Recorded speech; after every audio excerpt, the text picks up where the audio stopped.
Hey guys, this is Alex Williams with Bratton Sports Performance, and welcome to our advanced lateral bound progressions.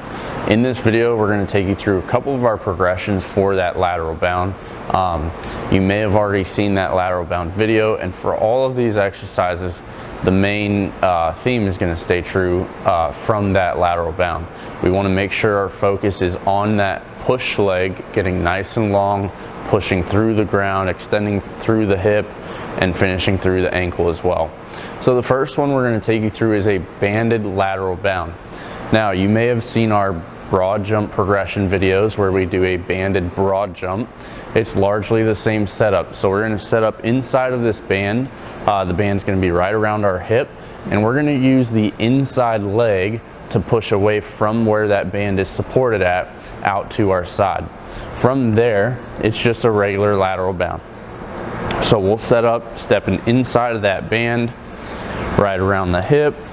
Again, I want to start with a little bit of tension on that band. I don't want to have a lot of slack. I want to be a little bit tight there. And then my push is going to come from that inside foot. So I'm going to load the hip, push out, and land. Again, we'll walk it back in. The next drill in our advanced lateral bound progression is going to be a reactive lateral bound. Now, the lateral bound is largely concentric. You may see athletes kind of load through their hip. They'll get low, some more than others, but from there it's largely concentric. This drill is going to incorporate the need to control the eccentric, but also do it in a quick enough manner where you're not kind of stuck on the ground. So all this is it's a small hop to one side, okay, very small hop, not very tall, just quick out to the side, and then as soon as you hit the ground on that hop, you're into that lateral bound. So if I'm lateral bounding out to my left, I'm going to start with a hop to the right, followed by a jump to the left. So it's a hop to the right, quick, and out. Again, once I hit the ground, I still want to focus on getting long through that leg. I'll show you one more time. So it's a hop, big push out off that leg. Our next few progressions are going to start incorporating different movement planes. From here, the lateral bound's been largely in the frontal plane, meaning side to side. From here, we're going to start incorporating the sagittal plane, so a forward and backward approach, or the transverse plane, involving some sort of rotational component. Starting with that 45-degree bound, we want to start it just like any of our other lateral bounds.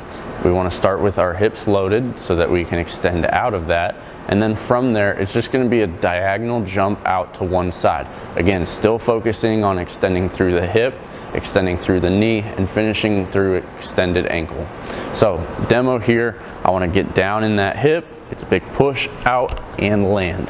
Again, we're going to follow that right up with our other side, so it's down, push, and out.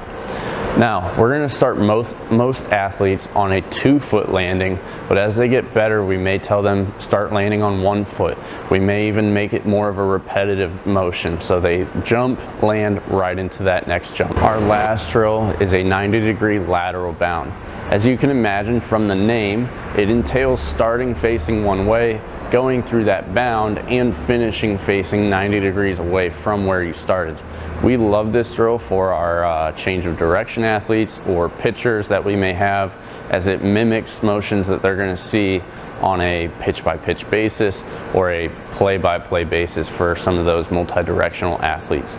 So in order to set up, again, the theme stays the same. We want to get nice and long through that push leg, but now we're getting a turn as we finish in the air. So setting up, we're getting low through the hips, big push, turn, and stick. For most of our athletes, we're going to instruct them to land with 2 feet, and then as they get older or stronger or more controlled, we're going to land on that 1 foot.